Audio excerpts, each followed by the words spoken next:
তৃণমূলের ব্রিগেডে তৃণমূলের জনগর্জন সভা এবং শেষ মুহূর্তের প্রস্তুতি তুঙ্গে যে ছবি আপনারা দেখছেন, অভিষেক বন্দ্যোপাধ্যায় তিনি আজ যান, পরিদর্শন করেন, সমস্ত বিষয় খতিয়ে দেখেন। কারণ কাল এই ব্রিগেডের মঞ্চ থেকেই 2024 লোকসভা নির্বাচনের আগে কি বার্তা দেন সেদিকেই তাকিয়ে রাজনৈতিক মহল। সরাসরি চলে যাব, ব্রিগেড থেকে রয়েছে আমার প্রতিনিধি মৈত্রী, রয়েছে মৈত্রীর সঙ্গে কথা বলবো। মৈত্রী, প্রথমে যে বিষয়টা তোমার কাছে জানতে চাইবো যে সামনেই লোকসভা নির্বাচন এবং লোকসভা নির্বাচনের আগে তৃণমূলের একটা বড় ইস্যু হচ্ছে বঞ্চনা ছাড়া তৃণমূল নেতৃত্ব আর কি বার্তা দিতে পারেন?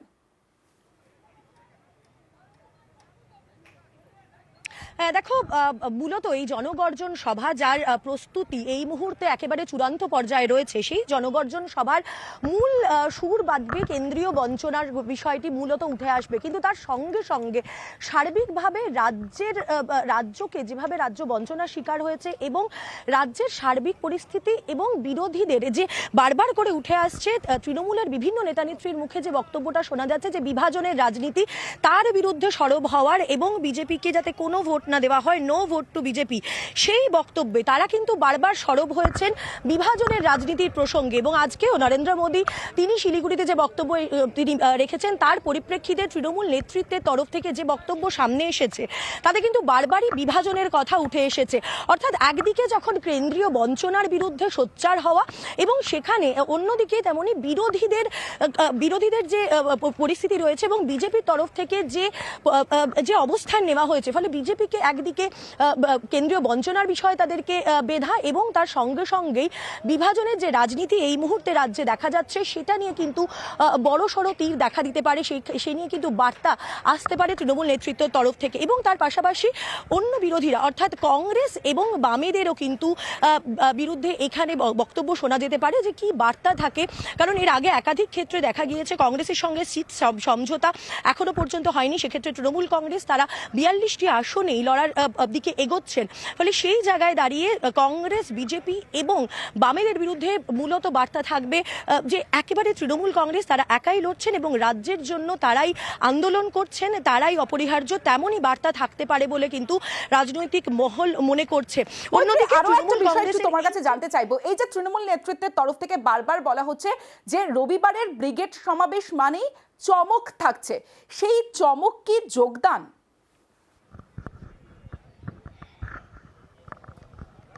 দেখো, এখনো পর্যন্ত স্পষ্ট সেটা না হলেও কিন্তু সেই ইঙ্গিত কিন্তু রয়েছেন। কিছুক্ষণ আগেই ফিরহাদ হাকিম তিনি এসেছিলেন এই ব্রিগেডের যে সভাস্থল সেটা পরিদর্শন করতে এবং তাকেও যখন প্রশ্ন করা হয় এই চমকের বিষয়, তখনও কিন্তু তিনি বলেন তিনিও অপেক্ষা করছেন রবিবারের এই চমকের সম্পর্কে। ফলে স্বভাবতই গত কয়েকদিনে রাজ্য রাজনীতিতে যে পালাবদল দেখা গিয়েছে, অর্থাৎ তৃণমূল কংগ্রেস থেকে ছেড়ে বিজেপি যোগ দিয়েছেন তাপস রায়, অন্যদিকে অভিজিৎ গঙ্গোপাধ্যায় বিচারপতি পদ ছেড়ে তিনি বিজেপিতে যোগ দিয়েছেন, সেই চমকগুলো যেরকম রাজনীতির ময়দানে রয়েছে সেক্ষেত্রে দাঁড়িয়ে তৃণমূলের তরফ থেকেও যে একটা বড় চমক থাকতে পারে তেমনটাই কিন্তু মনে করা হচ্ছে এবং তৃণমূলের তরফ থেকেও কিন্তু তেমন ইঙ্গিতে দেওয়া হচ্ছে। ফলে সেদিক থেকে দাঁড়িয়ে কোনো বড় যোগদান তৃণমূল কংগ্রেসের মঞ্চে, এই জনগর্জন সভার মঞ্চে দেখা যেতেও পারে, তেমন সম্ভাবনাও কিন্তু উড়িয়ে দেওয়া যাচ্ছে না।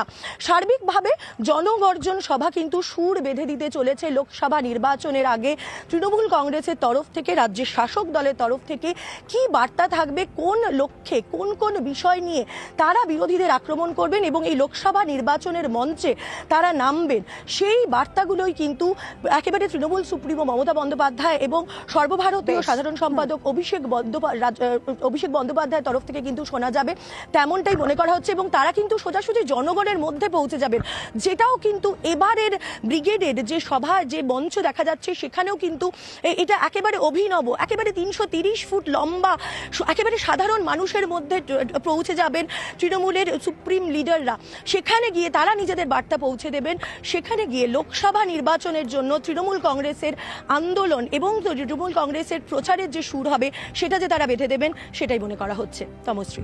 বেশ মৈত্রী, আর কিছুক্ষণ আগেই ব্রিগেডে আসেন ফিরহাদ হাকিম এবং তিনি সমস্ত বিষয় খতিয়ে দেখেন এবং জানান যে প্রধানমন্ত্রী নরেন্দ্র মোদী তিনি মমতা বন্দ্যোপাধ্যায়ের সঙ্গে বঞ্চনা করছেন না, সাধারণ মানুষের সঙ্গে বঞ্চনা করছেন, আর সেই বঞ্চনারই সুর চড়াবেন তারা আগামীকাল ব্রিগেডের মঞ্চ থেকে।